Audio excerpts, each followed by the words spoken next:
Chaque être humain est un mystère, au fond, qu'on ne peut jamais lever, qu'on ne peut jamais divulguer, qu'on garde à chacun. Et la vie, c'est plutôt d'explorer ce mystère, plutôt que de donner une réponse. Je dirais que c'est ça, l'être humain.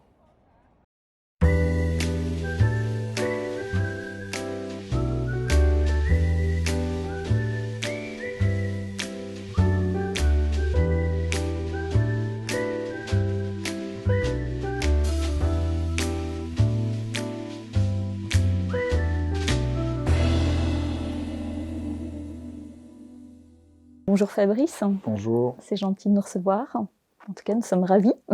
Donc nous avons des questions pour toi. Alors, qui es-tu?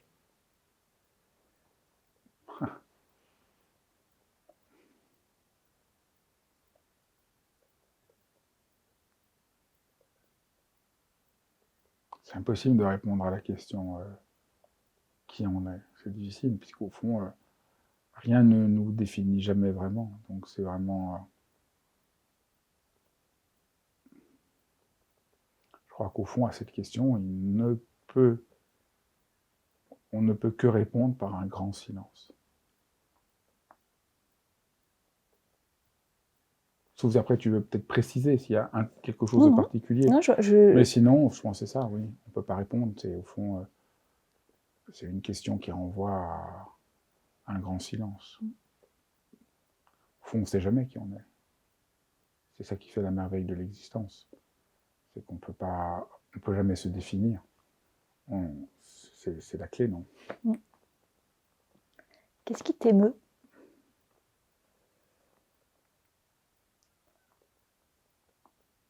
Ce qui m'émeut, c'est chaque fois que quelqu'un témoigne ne cède pas, va au bout de ce qui est pour lui le sens de son humanité la plus profonde. Partout où quelqu'un témoigne de ce que ça veut dire que rester humain dans un monde qui l'est si peu. Et donc, ça peut être un infirmier, un cultivateur, un cuisinier, un chanteur, un banquier, enfin n'importe qui préserve quelque chose d'humain et qui résiste au fond à la mécanique gestionnaire qui détruit tout. Être humain, c'est justement ne pas être définissable, ne pas pouvoir rentrer dans une case. C'est ce qui échappe à la case, c'est ce qui échappe à toute détermination d'une identité figée. Être humain, c'est justement ne pas savoir. Si on reprend Socrate qui ouvre la pensée occidentale, je sais que je ne sais pas. L'être humain, c'est d'abord celui qui pose une question. C'est celui qui interroge, qui n'est pas, donc voilà, qui est ce qui n'est pas fixé. Tu parlais au début de ton expérience avec les 5 portes, où tu as écrit un livre donc sur justement ces 5 portes, où tu parles d'une vision finalement plus concrète, enfin plus liée aux expériences, je trouve, de la spiritualité. Est-ce que pour nos auditeurs, tu pourrais un petit peu parler de ces 5 portes, s'il te plaît? Ce qui me semblait important, les 5 portes, c'est rencontrer ce que l'on est en vérité. Et tout le monde comprend que dans la vie professionnelle, quand on a un problème, on ne sait pas où on en est, on fait un bilan de compétences. Mais pour ce qui concerne le plus profond, le plus intime, le plus décisif, les gens ont beaucoup de mal à penser qu'il faut essayer de rentrer en rapport à ce qui nous habite vraiment et d'apprendre à faire la paix avec notre humanité, avec notre humanité dans sa singularité la plus ordinaire, la plus limitée, la plus... Et les 5 portes, c'est comment on a une richesse en nous, on peut ou non la rencontrer, enfin surtout, on peut la reconnaître et ouvrir la porte de l'accomplissement, de la splendeur, de la paix, de ce qu'on veut. Et la plupart du temps, on n'ouvre pas la porte parce qu'on est à côté de ce que l'on est, on est coupé de ce qui nous habite. Et on a tous le message qu'au fond, on est en faute de ce désir. Et ça, je crois que c'est fatal. C'est terrible. Parce qu'on s'en veut, et donc on n'ouvre pas la porte. Et donc tout le livre, c'est comment se réconcilier avec ce désir profond qui nous habite pour qu'on puisse chacun d'entre nous ouvrir la porte de ce que l'on est. C'est à partir de ce que l'on est que la porte de la vie, disons, peut s'ouvrir. Et malheureusement, trop souvent, c'est pas du tout à partir de là qu'on veut ouvrir la porte. Ouvrir la porte en se sacrifiant soi-même, en pensant qu'on est en faute, qu'il faut qu'on soit plus calme, qu'il faut qu'on soit plus ceci, qu'il faut qu'on soit plus cela. C'est terrible. Et donc, du coup, le message que les gens ont, c'est qu'on est tous coupables. On se sent coupable. Au fond, les 5 portes, c'est se libérer radicalement et décisivement de la culpabilité d'être. Est-ce que tu pourrais partager avec nous une de tes plus belles expériences spirituelles, donc au sens large en fait, sachant que la spiritualité se niche sans doute partout, mais...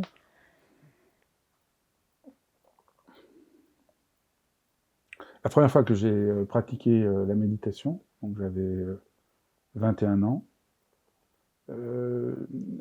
j'étais un peu... Je faisais études de philo, je trouvais que ça ne m'allait pas. Quelqu'un m'a parlé de méditation. Et je savais pas trop ce que c'était. J'avais vu le texte de Heidegger, Pensée méditante, pensée calculante. Donc je me dis, bon, j'ai pas d'attrait particulier. Et j'ai sonné à la porte d'un appartement. Il y a quelqu'un qui m'a ouvert, qui était un neuroscientifique, qui s'appelle Francisco Varela. Mais je savais pas à l'époque qui c'était. Et on a pratiqué. D'abord, il m'a reçu peut-être, je sais pas, 5 minutes dans une pièce seule. Puis après, on est rentré dans une salle où il y avait une vingtaine de personnes. Et là, pour la première fois de ma vie, j'ai senti que c'était OK d'être comme je suis radicalement. Et c'était un grand choc, parce que j'avais une enfance assez difficile, j'étais pas très bon élève, toute ma scolarité on me disait peut mieux faire, j'avais le sentiment d'être complètement... Je suis très hypersensible, donc j'avais le sentiment d'être toujours en marge. Et là, d'un seul coup, euh, j'ai fait l'expérience de ce que j'ai nommé plus tard, mais à l'époque je n'aurais pas formulé comme ça, où je me suis foutu la paix pour la première fois. Et ça, c'était une expérience mystique extrêmement radicale, qui a quelque chose hors de la culpabilité, de toutes les déterminations, quelque chose de très simple, très radical, dans lequel j'ai vu que je pouvais me foutre la paix comme j'étais. Et pour moi, ça, la méditation est devenue... j'ai senti que j'avais trouvé ma voie. Une autre expérience, c'était... j'étais invité à faire une conférence à Notre-Dame de Paris, il y a une dizaine d'années, quinzaine d'années peut-être. Et alors, c'est vraiment étrange parce que c'est pas tant le fait de parler à Notre-Dame, mais quelques jours avant, on m'a demandé de faire un essai micro pour qu'on comprenne, pour que je vois comment la voix doit se porter. Et on avait rendez-vous à 18h, il y avait un film qui passait à côté, donc j'avais été au cinéma, j'avais prévu que je serais un peu en retard, parce que je ne voulais pas manquer le film, et je suis arrivé à peut-être 18h30 ou 18h40, on m'avait donné un code pour entrer par derrière Notre-Dame, et j'arrive, et il n'y avait que le technicien du son qui était là, et moi, et je suis rentré dans Notre-Dame, et là, ça a été un choc, mais d'une intensité, ça m'a laissé sans voix. J'ai senti quand même la puissance, parce que Notre-Dame, il y a tellement de gens, mais là, d'être tout seul, là, ça a été un espace, c'était vraiment très, très commotionnant. Et en plus, c'était pour moi, juif, ça veut dire des siècles d'antisémitisme, homosexuel, être là, à Notre-Dame. Je pensais à mon grand-père, qui a échappé de peu à la Shoah. Ça a été vraiment... Il y avait tout ça qui venait, quelque chose là de très fort, qui m'a... c'était très, très... Je tremblais. Mais après, ça s'est très bien passé, la conférence. Mais ce moment-là, c'est la solitude d'être seul dans cet espace, face à toute l'histoire de ma propre histoire, l'histoire de ce que c'est l'Occident. À Notre-Dame, c'était vraiment très, très, très fort. Voilà quelques-unes des expériences spirituelles que j'ai vécues.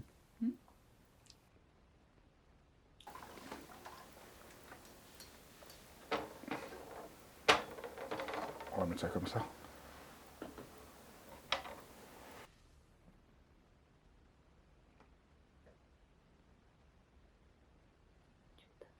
quels sont les écueils que pourrait éviter un hypersensible en amour?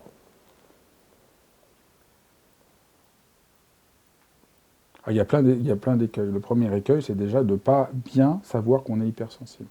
C'est-à-dire ne pas avoir compris le mode d'emploi profond de son hypersensibilité. Et ça, tant qu'on n'est pas au clair sur son hypersensibilité, c'est un obstacle, c'est un problème, c'est une difficulté. Et on ne se comprend pas. Donc ça ne sert à rien. On veut rentrer dans un moule, dans un modèle, dans un cadre de ce qu'on croit qu'il faut être, et ça ne marche pas, parce que plus on veut faire d'efforts pour être ce qu'on croit qu'il faut être, plus on se sépare de soi-même. Donc comment on peut réussir à entrer dans une relation avec quelqu'un en n'étant pas au bon endroit de sa propre vie? Donc ça, c'est, je dirais, et c'est très compliqué de comprendre ce que c'est l'hypersensibilité. Moi, ça a été un grand choc de comprendre ce que c'était l'hypersensibilité il y a une dizaine d'années.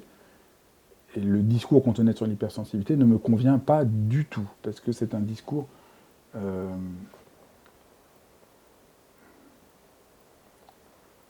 c'est compliqué, mais ça ne me convient pas du tout. Je ne me reconnaissais pas du tout dans le discours qui est un discours, au fond, où il faut se protéger, plutôt qu'avoir un rapport d'intelligence, de compréhension et d'aller dans le mouvement profond de son hypersensibilité. Donc ça, c'est la première chose. C'est vraiment d'arriver à discerner et à être familier et vraiment à vraiment comprendre la modalité de sa propre hypersensibilité. La deuxième chose, c'est de réussir à faire la distinction entre ce qu'on ressent et ce qui est. Un hypersensible a tendance à être hyper susceptible, parce qu'il ressent tout. Donc il sent que l'autre lui dit pas bonjour, il sent que l'autre est un peu à distance, et il le vit avec une intensité très douloureuse. Et donc la question là, c'est vraiment presque une pratique, c'est qu'est-ce que je sens? Ah oui, là je sens que l'autre est trop froid, que l'autre est ceci. Donc vraiment s'autoriser à faire vraiment l'épreuve de ce que l'on sent jusqu'au bout. Mais après, de se demander si ce que l'on sent est vraiment ce que l'intention de l'autre. Et souvent non. C'est pas parce qu'on sent intensément l'autre nous a pas dit bonjour, ça veut dire qu'il ne nous aime pas, ou qu'il est trop... En fait, parfois, c'est juste que il a autre chose dans la tête, il n'a pas la même modalité de présence au monde. Et donc, c'est tout le temps, il y a presque un travail qui n'est pas du tout facile à faire, de reconnaître ce que l'on sent, de ne pas se juger. En général, on se dit non, mais là, je délire, j'ai pas le droit. On ne s'autorise pas à sentir ce qu'on sent. Ah non, mais là, je refais encore une crise, je me sens abandonné, il n'y a pas de raison, donc on s'en veut. Donc non, pas du tout, je me sens abandonné, très bien. J'honore ce que je sens, même si c'est idiot, même si c'est bête, c'est ce que je sens. Mais après, j'essaye de voir quelle était l'intention de l'autre, et l'intention de l'autre, c'est rarement ce que je crois. Et déjà là, ça commence à devenir plus fort. Après, je dirais, il faut revenir au sens profond de ce qu'est l'amour.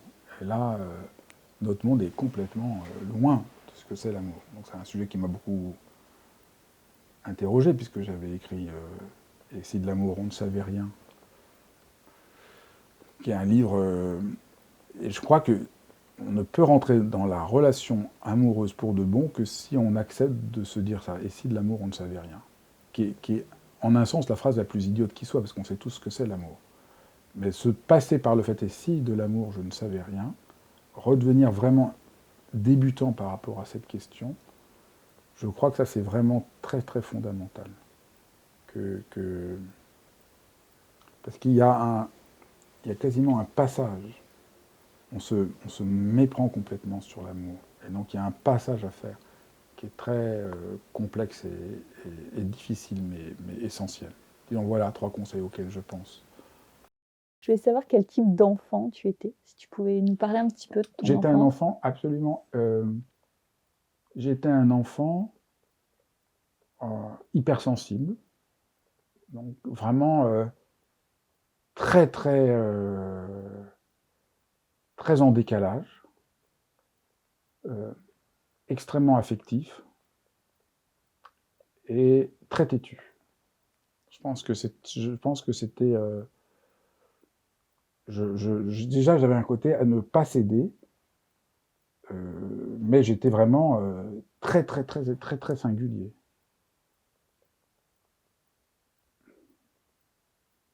Je dirais, voilà, ouais, c'était comme ça. Et j'étais pas un enfant du tout heureux. J'ai pas du tout aimé l'enfance. Je trouvais ça pas du tout un moment agréable. Les choses ont changé quand je suis devenu adolescent. J'ai beaucoup aimé l'adolescence parce que je pouvais avoir rapport à des choses. Je pouvais grandir. Et j'étais très content de grandir. J'ai pas du tout. Je trouvais l'enfance était, pour moi, je garde un souvenir pas très heureux, trop prisonnier du monde des adultes. Et après, la découverte de la poésie et la découverte de l'art, quand j'ai eu 13-14 ans, ça y est, là, ça a été le bascule. Là, je me sentis, ça allait. Ça basculait. Mais avant, c'était un peu pénible. Non, non, je me sentais en très profond décalage. Je me sentais, c'était compliqué.